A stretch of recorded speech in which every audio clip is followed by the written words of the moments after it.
पांढरी शुभ्र मऊ लुसलुशीत तेवढीच जाळीदार आज आपण ही उपवासाची इडली बनवलेली आहे। आणि सर्वात महत्त्वाचं म्हणजे हे पीठ तुम्हाला परमिट करण्यासाठी तासनतास ठेवण्याची गरज नाही।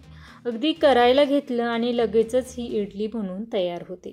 झटपट बनवून तयार होणारी ही इडली करण्याची अगदी साधी सोपी पद्धत तुम्हाला या रेसिपीमध्ये सांगितलेली आहे। त्यामुळे नेहमीप्रमाणे आजची रेसिपी देखील खूप साऱ्या टिप्स आहेत आपण तुमच्यासोबत शेअर केलेली आहे। उपवासाची वरई इडली ही या ठिकाणी बनवून तयार झालेली आहे। त्याचबरोबर अगदी नवरात्र स्पेशल ही रेसिपी बनवत असताना तुम्ही पाहू शकता खूप छान जाळीदार ही इडली बनवून तयार झाली आहे।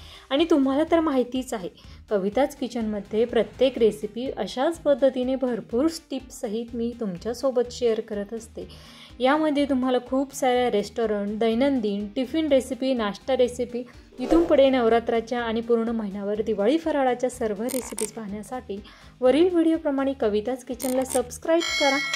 सबस्क्राईब केल्यामुळे दररोज दुपारी 12 वाजता येणाऱ्या प्रत्येक रेसिपीची नोटिफिकेशन ही तुमच्या मोबाईलवर येईल। नमस्कार, मी कविता तुमच्या आवडत्या कविताच किचनमध्ये सर्वांचं खूप खूप मनापासून स्वागत करते। आज आपण नवरात्र स्पेशल झटपट 15 मिनिटात बनवून तयार होणारी मौसूद वरई इडली तयार करत आहोत। वरईला काही भागामध्ये भगर असं देखील म्हणतात। आता ज्यावेळेस ही भगर आणलेली होती त्यावेळेसच मी भाजून घेतलेली आहे, त्यामुळे मी आता ती भाजून घेणार नाही। तुम्ही जर आणलेली वरई भाजलेली नसेल हलकीशी भाजून थंड करून घ्या, त्यानंतर ती मिक्सरला दळून घ्यायचे। हे पहा, अशा पद्धतीने 1 वाटी वरई घ्यायची। सर्व साहित्य आपल्याला एकाच वाटीच्या मापाने मोजून घ्यायचं।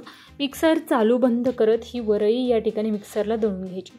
वरईचं स्ट्रेक्चर कसं असावं हे मी तुम्हाला सांगते। ज्या पद्धतीचा आपला 0 नंबरचा रवा असतो ना त्या पद्धतीचं हे वरईचं पीठ झालेलं असायला हवं। त्यापेक्षा खूप जास्त बारीक नाही किंवा खूप जास्त ठोसर देखील नाही।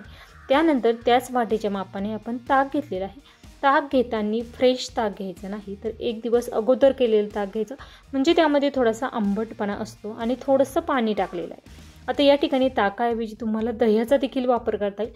दही तुम्ही 1 दिवस अगोदर लावलेलं दही घ्या, म्हणजे थोडासा आंबटपणा असतो ना त्यामुळे हे पीठ अगदी झटपट असं परमिट होतं।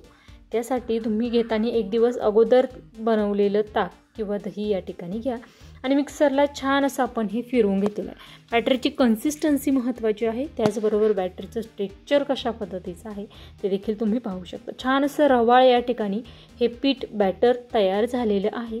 झाकण ठेवून 10 मिनिटासाठी बाजूला ठेवून द्यायचं। त्यानंतर ओल्या नारळाची उपवासाची चटणी करायची आहे, त्यासाठी स्लाइस केलेलं ओला नारळ घेतलेलं आहे।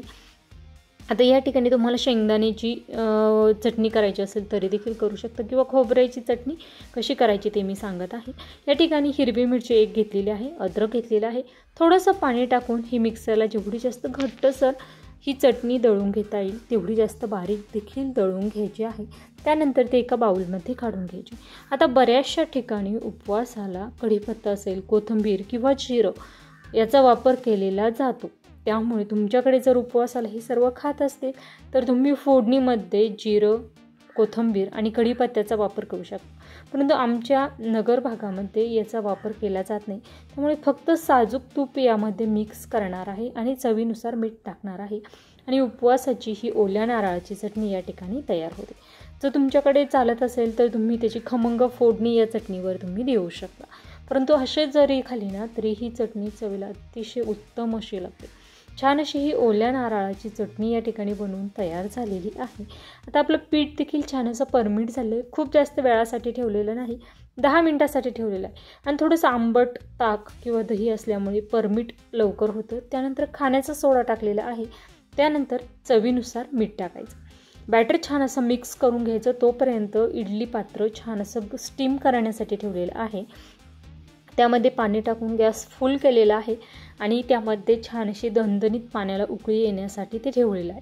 त्यानंतर त्यामध्ये जे आपण इडली पात्र ठेवलेलं आहे त्याला देखील छान असं तेल लावून घेतलेलं आहे, शेंगदाणा तेल लावून घेतलेलं आहे आणि त्यामध्ये लगेचच हे बॅटर टाकायचं। साधारणतः या ठिकाणी 7 इडल्या एवढ्या 1 वाटी वरईमध्ये आपल्या तयार होणार आहे।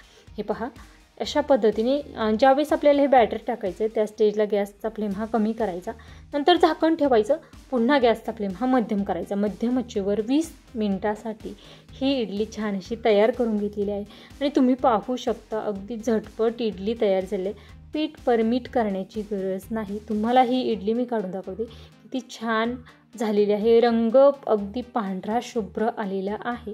तुम्ही पाहू शकता परफेक्ट या ठिकाणी इडली बनवून तयार झालेली आहे. रेसिपी आवडल्यास लाईक करा, जास्तीत जास्त शेअर करा. त्याचबरोबर तुम्हाला अशाच खूप साऱ्या नवरात्राच्या रेसिपीज पाहिजे असतील तर लगेचच कविताच किचनला सबस्क्राईब करा. या व्हिडिओच्या खाली जे चॅनलचं नाव आहे कविताच किचन, त्यासमोर जे सबस्क्राईब बटन आहे त्यावर क्लिक करून त्यासमोर जे घंटीचं बटन आहे त्यावर क्लिक करून ऑलवर क्लिक करा.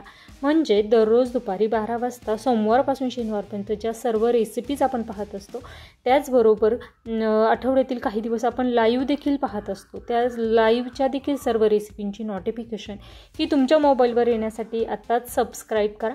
त्याचबरोबर तुम्हाला ही रेसिपी कशी वाटली ते कमेंट करून सांगा.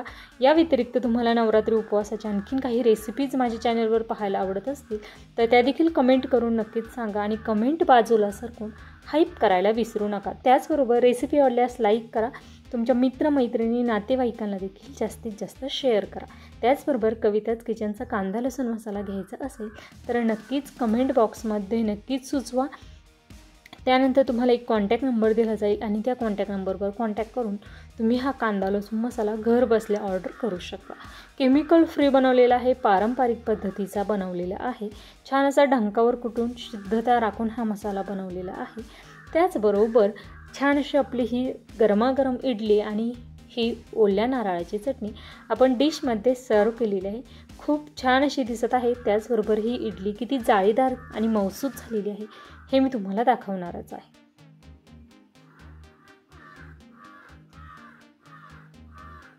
हे पहा, खूप छान अशी अगदी झटपट उपवासाच्या दिवशी नाश्त्याचा हा मेनू तयार होतो. खूप जास्त वेळ लागत नाही. आदल्या दिवशी तुम्हाला कोणतीही तयारी करण्याची गरज नाही. घरच्या उपलब्ध साहित्यामध्ये तयार होणारी रेसिपी आहे आणि दह्याचा ताकाचा वापर केलेला आहे, त्यामुळे पौष्टिक तर झालेलीच आहे. हे पहा, खूप छान दमदमीत हा नाश्ता आहे. त्यामुळे आत्ताच व्हिडिओला लाईक करा आणि उद्या देखील आपण लाईव्ह जॉईन होणार आहोत. त्या लाईव्ह सेशनला नक्कीच भेट द्या. वेळात वेळ काढून माझी रेसिपी शेवटपर्यंत पाहिल्याबद्दल धन्यवाद. पुन्हा भेटूया उद्याच्या भागामध्ये नवीन छानशा रेसिपीसोबत. तोपर्यंत धन्यवाद.